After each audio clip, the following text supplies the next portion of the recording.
மாண்புமிகு உறுப்பினர் திரு எஸ் காமராஜ் அவர்கள்.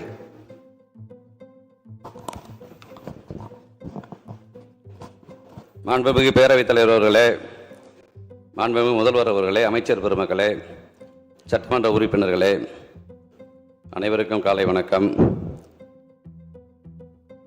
மாண்புமிகு பேரவைத் தலைவர், துணைத் தலைவர் போட்டியின்றி தேர்ந்தெடுக்கப்பட்டமைக்கு எனது நெஞ்சார்ந்த வாழ்த்துக்களை தெரிவித்துக் கொள்கிறேன். இந்த அரசு 5 ஆண்டு காலம் அமைய பெற வேண்டும். பல்வேறு அரசியல் கட்சி தலைவர்கள் இங்கே வந்திருக்கிறார்கள். குறிப்பாக இளைஞர்கள் அதிக அளவில் இந்த சட்டமன்றத்தில் இடம்பெற்றிருக்கிறார்கள். ஒரு நாட்டின் எதிர்காலம் இளைஞர்கள் கையில் இருக்கிறது என்று சொல்லுவார்கள். மாண்புமிகு முதலமைச்சர் நல்ல இளைஞராக இருக்கிற காரணத்தினால்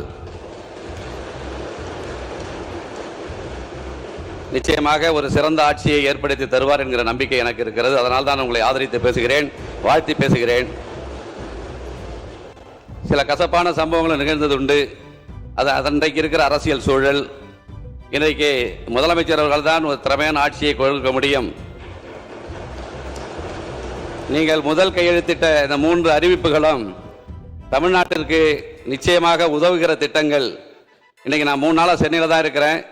கடந்த காலங்களோடு ஒப்பிடும்போது சென்னை இன்றைக்கு எப்படி தெளிவாக இருக்கிறது, சுத்தமாக இருக்கிறது, சுகாதாரமாக இருக்கிறது, காவல்துறை எப்படி சிறப்பாக செயல்படுகிறார் என்பதை நான் எண்ணி வியந்ததுண்டு. நிச்சயமாக நீங்கள் நல்லாட்சி தர வேண்டும். 5 ஆண்டு காலம் சிறப்பான ஆட்சியை வழங்க வேண்டும். 75 ஆண்டு காலம் 50 ஆண்டு கால ஆட்சிக்கு நீங்கள் முன்னுதாரணமாக இருக்க வேண்டும்.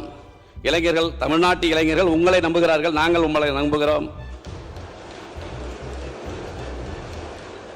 நீங்கள் முதல் அறிவிப்பிலேயே என்ன எதிர்பார்த்தார்கள் மக்கள் என்றால், இலவச அறிவிப்புகள் 1000 கோடி 10,000 கோடி என்று அறிவிப்பீர்கள் என்று எதிர்பார்த்தார்கள்.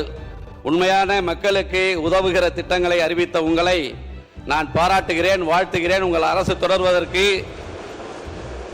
என்னுடைய ஆதரவினை இதன் மூலம் நான் தெரிவித்துக் கொள்கிறேன். அனைவருக்கும் நன்றி, வணக்கம்.